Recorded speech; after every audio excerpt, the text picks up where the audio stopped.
తక్కువ క్వాంటిటీలు తక్కువగా కొన్నే చేసావు. ఎందుకంటే ఆర్డర్ ఎవరు చేస్తారో ఆర్డర్ తీసుకున్న తర్వాతే ప్రిపేర్ చేస్తాను. అంతేగాని ముందే చేసి నిలవబెట్టి వాళ్ళకి అది పంపించడం అనేది ఉండదు మన దగ్గర.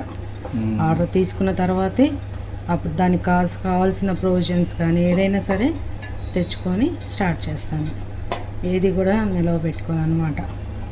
ఫ్రోజన్ చికెన్, ఫ్రోజన్ ప్రాన్స్ అలాంటివి అసలు వాడకూడదు, తినకూడదు, అట్లాంటివి కొనుక్కోకూడదు. తక్కువ రేటుకి వస్తున్నాయి కదా అని చెప్పి చాలామంది అవి ఆలోచిస్తారు. కానీ మనకి అప్పుడప్పుడు తెచ్చుకొని ఫ్రెష్గా తయారు చేసే వాటికి రేట్ ఎక్కువ పడుతుంది అన్నమాట.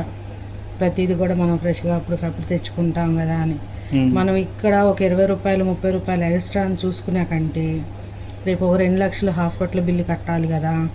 అదే ఆలోచించుకొని మనం బాడీకి ఫుడ్ అనేది కరెక్ట్గా ఇవ్వాలి. మంచి ఫ్రెష్ ఫుడ్ ఇస్తే ఎప్పుడు హెల్తీగా ఉంటాం. షెల్ఫ్ లైఫ్ ఎన్ని రోజులు ఉంటుంది ఇట్లా పికిలు ఫ్రిడ్జ్లో పెట్టుకుంటే 4 to 6 months ఉంటుంది. బయట పెట్టుకుంటే 2 months ఖచ్చితంగా ఉంటుంది. 2 to 3 months ఉంటుంది బయట పెడితే. ఓకే.